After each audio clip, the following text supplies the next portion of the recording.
My mission is simple, to make you money. I'm here to level the playing field for all investors. There's always a bull market somewhere, and I promise to help you find it. Mad Money starts now. Hey, I'm Cramer. Welcome to Mad Money. Welcome to Cramerica from Nvidia's GPU conference in San Jose. Other people want to make friends. I'm just trying to make you a little money. My job is not just to entertain, but to educate and teach you. So call me at 1-800-743-CNBC or tweet me at Jim Cramer. When your stocks are going down and you don't know why, it's a pretty good bet that everybody else's stocks might be going down too. So do not take it personally. As the people in this hall, the Nvidia conference, the GTC convention, know all too well, as many of the public companies saw their stocks shelled mercilessly today for no particular reason. Some of these companies are doing amazingly. Yep, on a day like today, when the Dow shed 260 points, S&P lost 1.07%, NASDAQ tumbled 1.71%. We're all experiencing what I can only say is some painful shrinkage. Now, we know in real life shrinkage can mean a lot of things. Making things smaller, shoplifting, and of course the classic George Costanza anatomical definition that I don't need to go into any more than that. But in this business, shrinkage means paying less for the same earnings that you were willing to pay up for only just a week or two ago. You'll also hear this called price to earnings multiple compression, and we see it all across this market. Notwithstanding the reprieve from selling that we got on Friday and Monday. How about those great days? So, why is this happening to us? Why do our stocks go down when nothing's happened to the companies underneath? Look, when everyone's terrified that a piano's about to fall on their heads, they don't want to get hit by the baby grand. And right now, they don't want to own the falling stocks either. So they sell. But they can't get a good price anymore because too many people want out for the same reasons. They think that stocks are overpriced versus when we consider what could lay ahead. Right now, we're in the grips of such fear that after 2 up days, it's a virtual jailbreak from the get-go, as holders of stocks simply aren't interested in anything positive. They know that weakness is coming, and they're simply anticipating it no matter what good they might hear. Sure, they can't see the weakness, but if the administration keeps talking about how we're transitioning, how the economy needs to make some painful adjustments, then any big rally like we had Friday and yesterday will become magnets for sellers. People just don't want to stick around waiting for the next tariff shoe to drop, even as I think that if we get back to where we were last Thursday when the S&P was down 10% peak to trough, we are going to have to start buying stocks in a lot of the tech companies that surround me. How pervasive is the negativity? Well, we had a real test case today, didn't we? Today, Jensen Huang, perhaps the most influential CEO of our era, gave his keynote speech to GTC, which we all know as the Woodstock of AI, but he said it's become more akin to the Super Bowl. When you put 17,500 NVIDIAs and friends in the SAP arena in San Jose, you'd expect some sort of impact on the stock market, or at least in the stock of NVIDIA, but that sure didn't happen.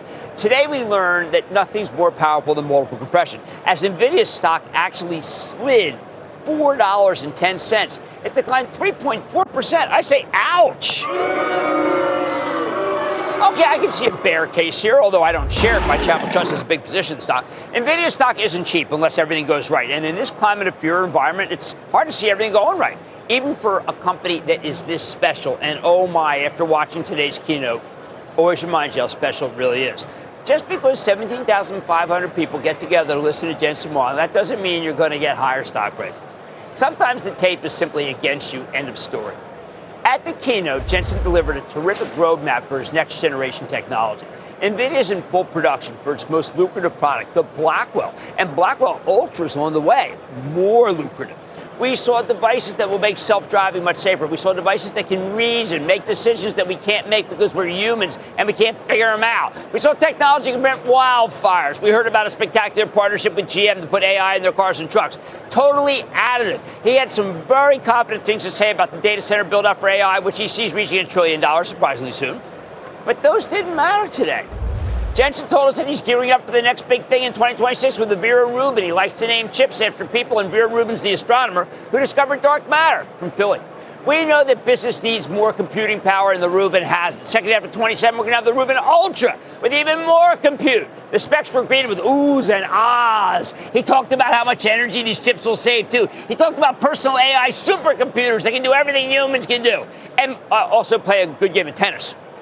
Yep, 2027. But what do we care about teraflops or stacked electronics or quantum photonics or daily today? Teraflops might as well be calflops.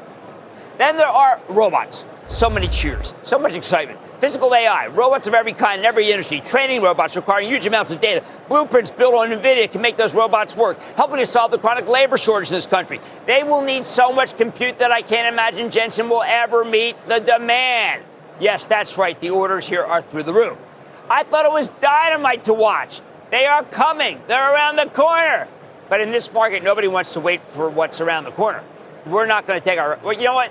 We're not taking a rain check on even the greatest of robots, which I saw today on the screen at the keynote. So all these announcements from Nvidia might mean everything for the future, but they meant nothing for the today. New partnership with Disney and Google that creates whole new worlds that everyone loves. We heard about the announcement of Groot N1. Hey, that could be legendary. Didn't matter, other than to make us laugh on a tough day. You know what's most unfortunate? I think Jensen Huang could have raised numbers today if he wanted. He could have taken them up big, right? That's not that kind of conference, but he could have. But you know what? I'm glad he didn't. Might have meant nothing to the stock anyway. Yes, the invisible disease known as multiple compression is just that powerful. And it really comes after tech stocks because they tend to be very expensive. Nvidia stock isn't all that pricey, but the expectations for the keynote were high. So even though it was spectacular, nobody's going to care in this environment. Who else gets hit besides Nvidia? How about anyone else involved with AI, given that AI is so hard to understand? If something is unknown and it costs a lot, like a lot of the AI stories, then its stock is going to go lower in a day like today, just like everything in the AI complex has been coming down for weeks. After that, people sell what's known as enterprise software. There are tons of those companies, right? They make businesses run efficiently. We have tons of venture capitalists love to foist these upon us when they should be selling them to other businesses. The way that Wiz sold itself to Alphabet today for $32 billion. Nice. When the market's going up, the growth hounds can't resist buying these enterprise software stocks, but they can't resist selling them on the way down either. Sell. Especially when they're worried about the economy.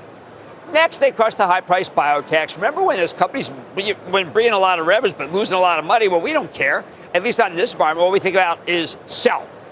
And then they do the same thing to the industrials. As Treasury Secretary Besson keeps talking about a pause, that means we're no longer willing to wait for something around the corner because the street just gets longer and longer and the corner further and further. Here's the bottom line. This latest round of multiple compression came on a day of wonderment about artificial intelligence. And even with Jensen's fabulous speech, multiple compression was just much more powerful. You know what? It's going to stay that way until we get through this environment, either because the White House backs off or because stocks come down to the point where we simply get used to it. Let's take calls. Let's go to Erica in New Jersey. Erica. Hey, Jim. Thanks for taking my call. Hey, I'm new to your show. Thank you for calling in, investor. Erica. Yeah, I love your show. Fantastic. I'm new to it. All right, so I wanted to get your opinion about SoFi. We have a small position in it. I almost sold it last week at 18. Watched it go up, took a long time. All right. And then I hit the pause button and it plummeted to 12. Let's not worry. Okay, this is run by Anthony Noto. He's doing a super job. I know that right now stocks are for sale. I don't want you to sell it. It can come down a little bit more. Do not panic. The company's in good hands, and the stock was up a great deal not that long ago. I think you're fine. I'm not saying it can't go to 10. I am saying that Noto's money good. All right, multiple compression ruled the day, even though Jensen Huang gave us a fantastic keynote address. And I think, unfortunately, it's going to stay that way. We got to get through this uncertain environment, but we will get through it, and we'll get through it together. Everybody, tonight, it's day 2 of Silicon Valley, and I'm sitting down with some of the biggest players in the AI race. Do not miss my exclusive with Dell, Snowflake, and ARM Holdings. Plus, what's the road ahead for American Express as the company celebrates 175 years? I'm bringing you my conversation with its CEO. So stay with Cramer.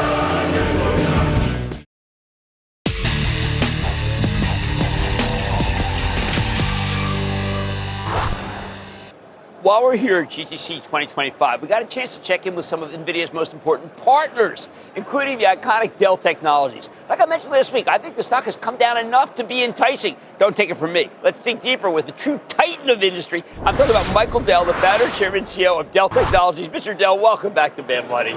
Great to be with you, Jim. Thanks for having me. You know, Michael, first of all, it is a joy to see you because you are a beacon for more than just tech. I'm calling in for our country and for the world. And I just still am excited as I was the first day I met you in the 80s.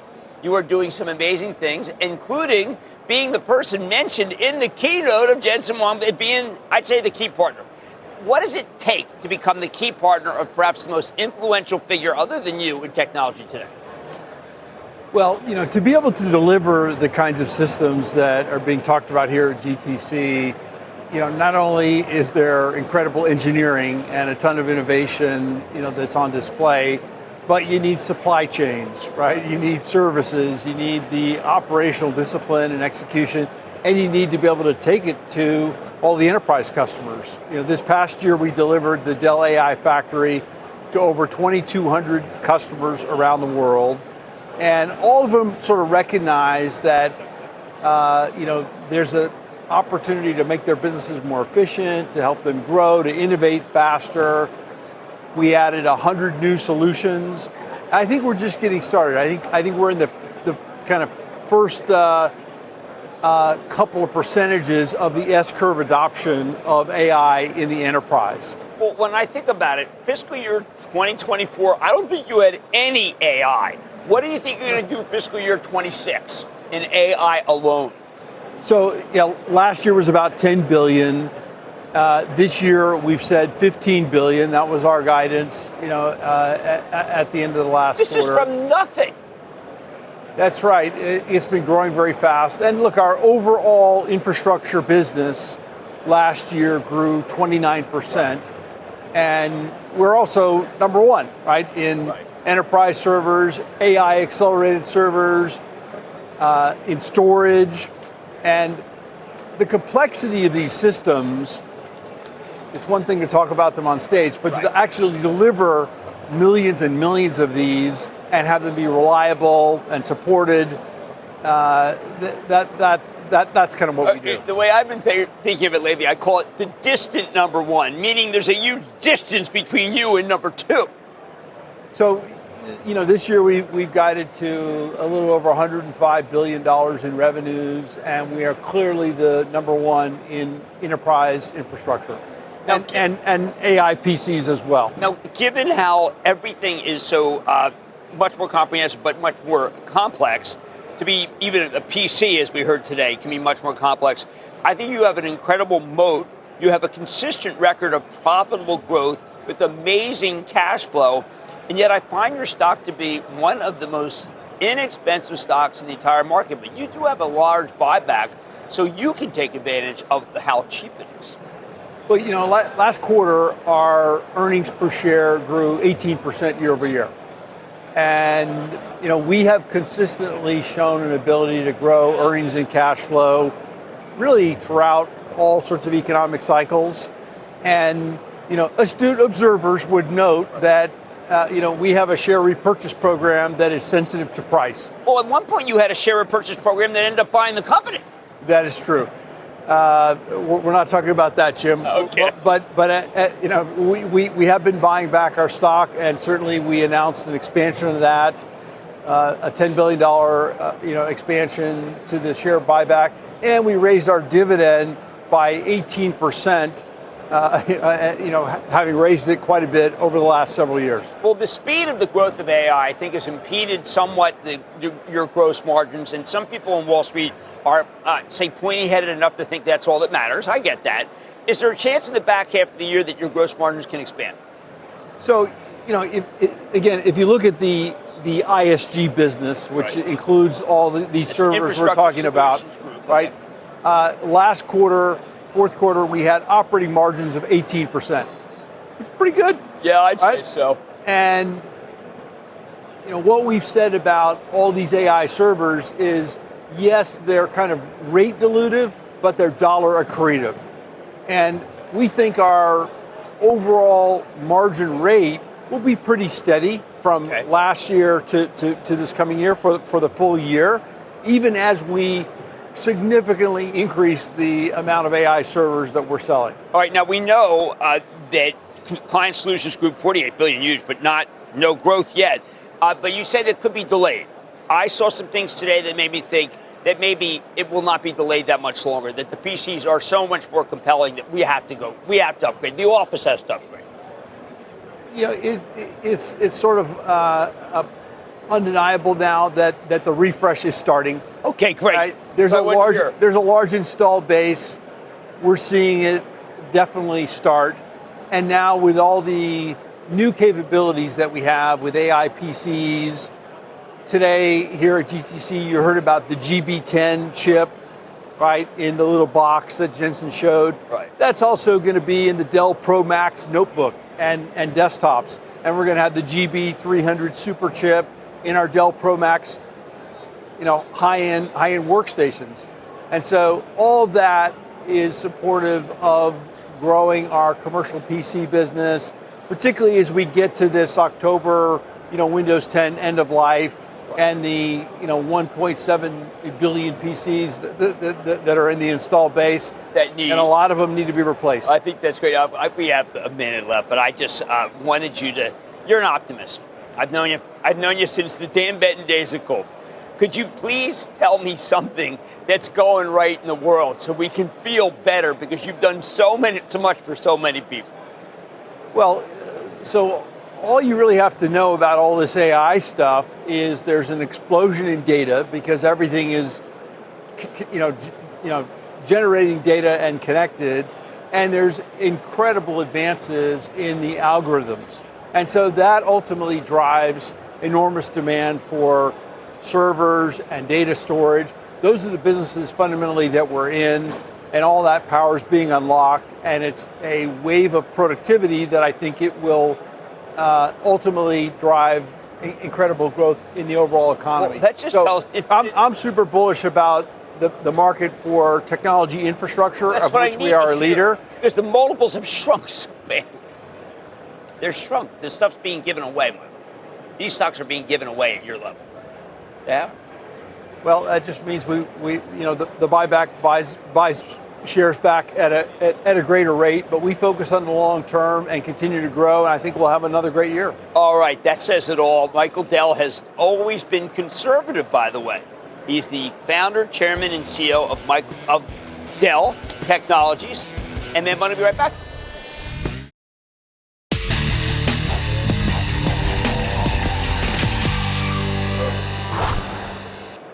While we're out here in Silicon Valley for GTC, we like to check in with some of the great companies that come to this West Coast Woodstock for AI. And that's why earlier today we sat down with Sridhar Ramaswami. He's the CEO of Snowflake, the data analytics software powerhouse with a really huge AI kicker. Take a look. Sridhar, we're at the capital of AI, and if anything, I think that you represent the fundament of AI. You have pivoted so dramatically. I now associate you with what I want to do if I want to hire and learn about AI. It's great to be back at the Nvidia conference talking to you, Jim. Yes, last year has been pivotal for us because we retooled the company, retooled our products, brought an incredible number of AI products to market, and have thousands of customers using them week on week.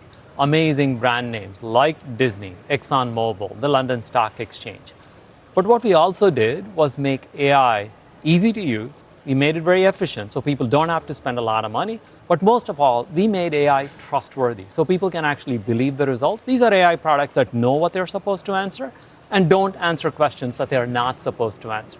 It's that combination of things that I think is well on its way to making Snowflake the definitive data and AI company on the planet. Well, what's important for me to let people know, huge number of customers. Those customers could go anywhere. They could go to Amazon. They could go to Google. They chose to go to you. But what really is happening, you were offering a tremendous number of product. I remember when I first met you, you had a good product background. We were worried about whether you could get the sales going. The sales are following this amazing product that you're putting out. Well, it's a structure that you put in place. We made sure that we went through a very deliberate process of educating our salespeople about AI products. Just like we want to demystify AI for our customers, we demystified AI for our own salespeople. We trained a bunch of people so that they became experts. In turn, they taught the larger sales team. Our curriculum now, for example, for the salespeople has AI in it. We are creating tools for them They're in fact our most enthusiastic adopters of AI products that we are creating with Snowflake. That's where momentum begets momentum. And these folks now go and happily tell their customers how excited they are about Snowflake AI. It's been pretty infectious. Well, I was going to say there's a contagion. I watched a tremendous video about if you were running the Citibank company, which is the Citi bike business is really turns out to be much more complicated than I thought. Got to figure out usage patterns, got to figure out who's using it. Well, what did they do? They went to Snowflake. Yes. And Snowflake gave them a very inexpensive way to find out everything. It worked so perfectly. That's right. And there are tons of examples like this. One of my favorites is T-Mobile, the largest carrier in the country.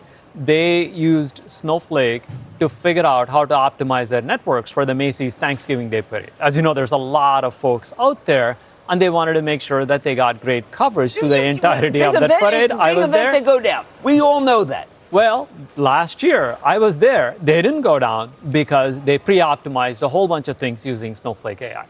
How did they know to go to you? How did they know that your people could solve it?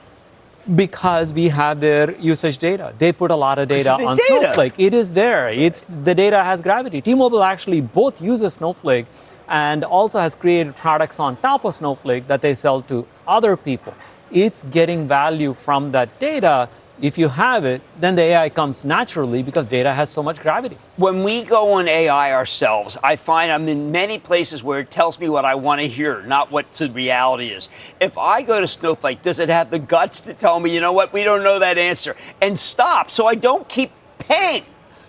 To me, reliability is something that the AI industry simply does not take into account. Right. So when we created products like Cortex Analyst, which is about getting structured information, information about your business, we actually make sure that that product knows what questions to not answer. The first question anyone asks when you give them a chatbot is, they ask you, how much revenue will I make in 10 years or 15 years? Which you know is not exactly answerable. No. So these products will tell you, well, I don't know how to answer that question.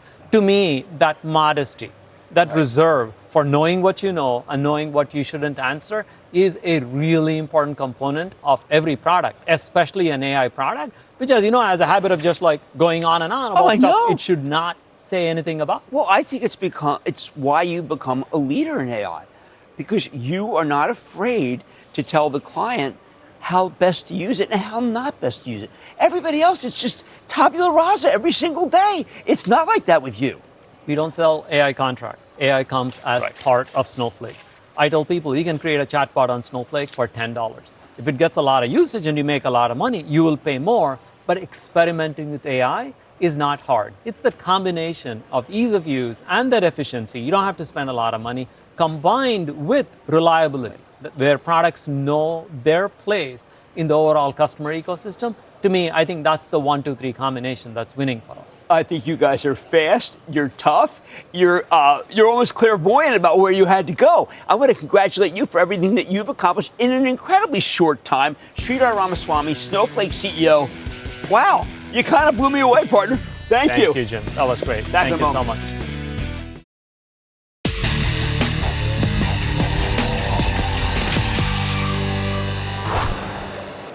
Now that GTC is upon us, can some of the beaten down tech stocks I like so much finally get their footing? Take ARM Holdings, that's the semiconductor architecture powerhouse, which is now down roughly 35% from its January highs. What is that about?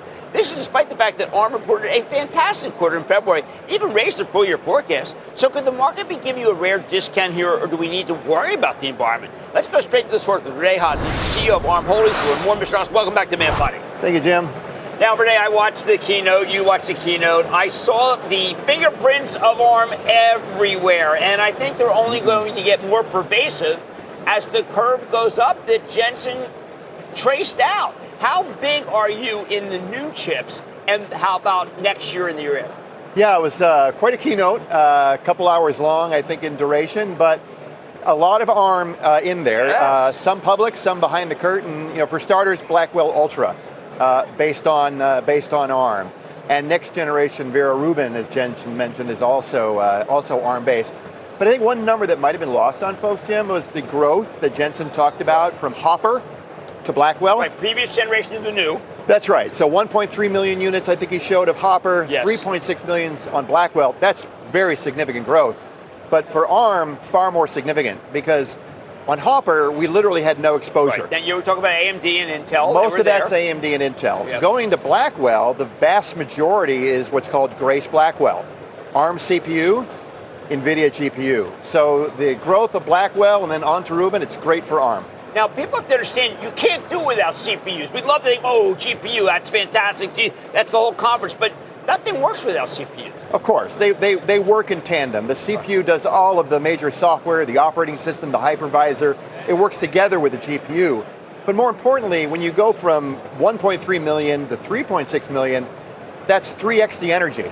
And power is everything in these data centers. As Jensen mentioned, these power constrained. It's a great place for ARM. We're the world's most efficient processor on the planet, and that's why the transition. So people ask, why ARM? Power efficiency, and that makes all the difference here. Now, let's transition for a second with that same thought in mind. Mary Barra from GM told me she's very excited about their partnership, about GM with Jensen. You're in there too, of course. Of course, yes, we are. We've worked for many, many years with Cruise, and Cruise, I think, is the platform that a lot of the GM hardware is based on. Nvidia GPU, ARM CPU. We've been working with Nvidia for almost a decade, I would say, on this. And you know Nvidia well. I know them well, having spent some time there. But most importantly, again, what matters in an automotive application? Power efficiency. Right. You have to run, if you're running off a battery is everything relative to miles and distance. You have to have efficiency. And the CPU controls everything in the automobile. And yes, we are involved in that as well. In fact, Jim, I will say, we were involved in literally about every announcement that was made today by NVIDIA. I thought so. Okay, I'm glad you bring that out because it's not, look, it's not ARM Day, but it could as easily be ARM Day because you have 310 plus billion ARM-based chips shipped since inception. That is amazing. It's a number that's kind of hard to put your head around. Just to give you a context, last year, 30 billion plus chips. Laptops per year, about 200 million. So you think about 200 million laptops. Again, a lot of those are now ARM-based. Right. But that's a fraction of our 30 billion. We're in everything you can imagine. Earbuds, security cameras, automobiles, AI data centers, general purpose data centers, health monitors. It's pretty hard to find something that doesn't have ARM inside. Now, can you help us? There's something that I often try to get across and I fail. When you have that gigantic reach, when you're everywhere, you are able to get people to write for you, software people. You've got software developers on ARM, maybe I don't know whether you rival Apple. Will you please tell people what it means for a software developer to be on ARM? So we have the world's largest software developer system, over 20 million developers plus that develop on ARM. That means all the applications, the operating system, they're all written and ported to ARM. But the way to think about software, Jim, is not the software so much that's written today, it's the software that's written today on top of the software that was written yesterday, 5 years ago, 10 years ago, 15 years ago, that needs to be upgraded, maintained. So Jensen used a quote in a discussion I had with him once, which I think is very valid here: software never dies. Right. It has to be maintained, upgraded. Yeah, that was a great podcast. And as a result, that's why ARM is so ubiquitous, because we are ingrained in all these systems, and developers will then ultimately migrate to, candidly, the path of least resistance. I'm going to write my application to ARM. ARM is already there, and it builds on itself. And now with AI, you're finding people trying to write all these AI algorithms that can run in a power-efficient way, not just in the data center, either in a PC, in a robot, even all the way down to the smallest devices like wearables. I struggle to find a better word than ubiquity. If you're ubiquitous in anything involving tech and are scaling and putting in more high-end devices, it's very hard to keep you down. I would argue, we're in this huge show floor here in the convention center, which is full of NVIDIA promotion and hardware, and it's their show. I'd argue there's more ARM inside this conference hall than there is NVIDIA. Let's leave it right there. I like that, Rene, very much. That's Rene Haas. He's the CEO of ARM Holding. Now, I've been telling you, I think the stock should not be where it is, that it should be higher. I'm reiterating that right now. Mad Money's back after the break.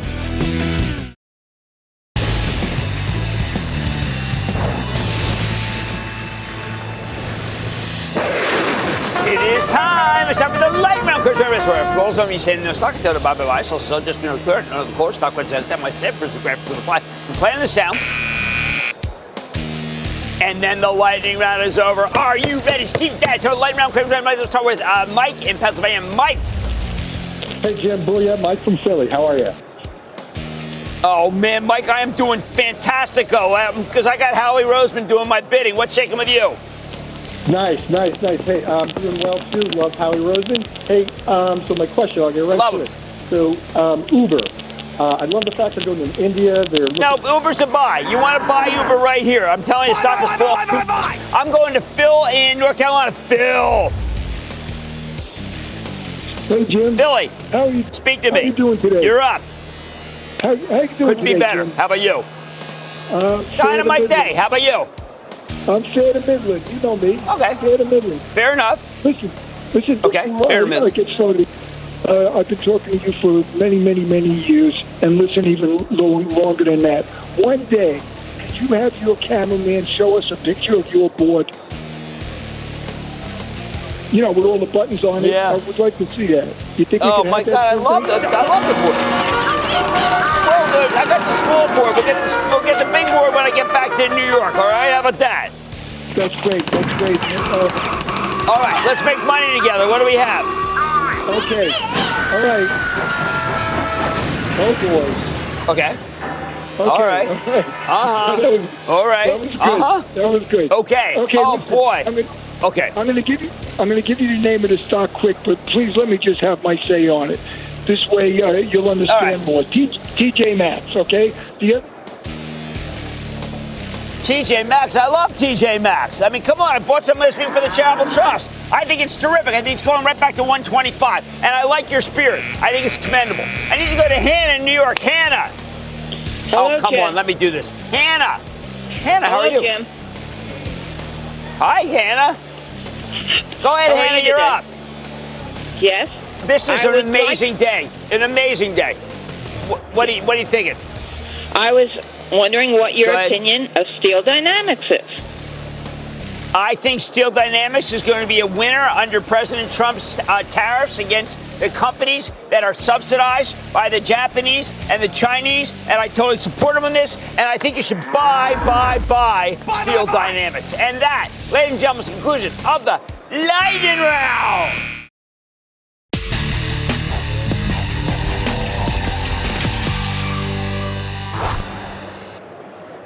While we're out of town for GTC, American Express came to our usual home, the New York Stock Exchange, earlier today to ring the opening bell for its 175th anniversary. Fortunately, before we decamp for California, we got a chance to sit down with Steve Squeri, the chairman and CEO of American Express, at his headquarters in New York City. Take a look. Steve, this is no ordinary company. It's a storied company, and it's been around longer than almost every other company in America. How's that possible? Well, look, we've been around 175 years, which is pretty incredible. And, you know, the only way you stay around for 175 years is you've got to deliver for your customers. You have to know what your customers want. You have to anticipate what your customers are going to want. You've got to innovate. You've got to adapt. I mean, look at this company. This company started 175 years ago as a freight forwarding company. We were FedEx and UPS before they were, right? And so how do you become and go from being a freight forwarding company or a delivery company to the premium global financial and lifestyle company? And what you do, that's through innovation. And this is a company that, you know, we started as, messengers and freight forwarding and so forth. We got into financial services through money order. In the late 1890s, we made money orders better because what we did is we made sure that they were, secure. And then we invented the traveler's check. And then, when you look at the history of this company, it's been a situation where people have had big ideas, had big challenges, and had big innovations. Right. And management has been able to help navigate that. For example, once we were into the delivery business, our managers in Europe said, we get people that come in and want travel advice. Why don't we open travel offices? Headquarters didn't want to do it, so it worked and backward. They pushed. It worked backwards. And so what happened was you look at this and you see travel delivery to travel services. And it was very fortuitous because the government nationalized the railroads. We were out of the delivery business. And for the next 60 years, travelers, checks, and money orders until we became a credit card company. But through that all, the brand, trust, service, and security, and we've always backed our customers. Let's talk about trust, because it goes through. It is probably the deepest element that I see.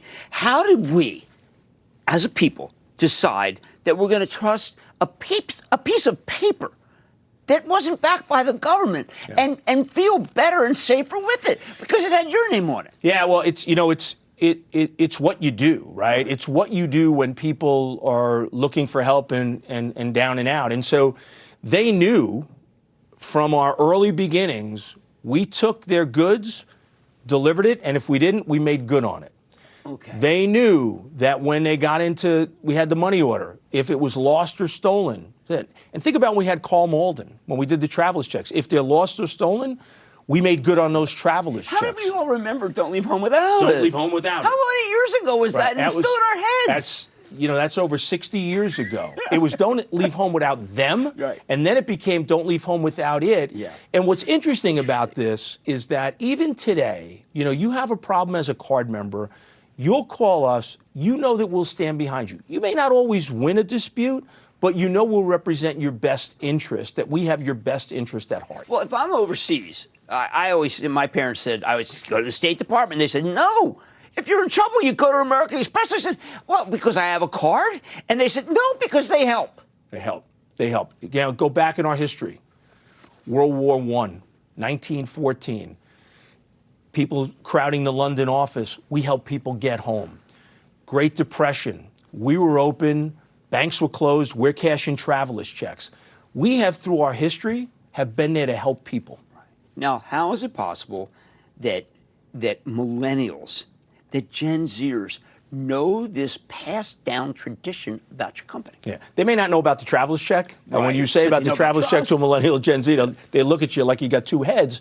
But what they know is they know from history, they know from their parents that American Express will always have your back.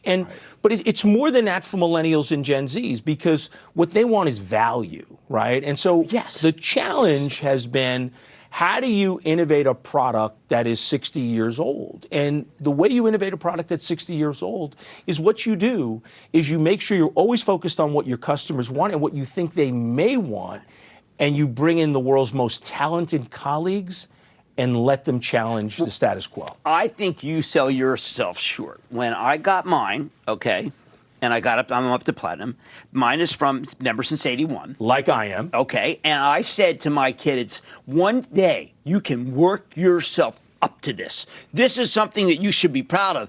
And they said, Dad, it's all the things you get with it. Right. I said, tell me what you get with it. Well, it turns out you offer a huge number of things. Exactly right. So what we decided back 2017, 2018, 2019 is why have them work their way up to it?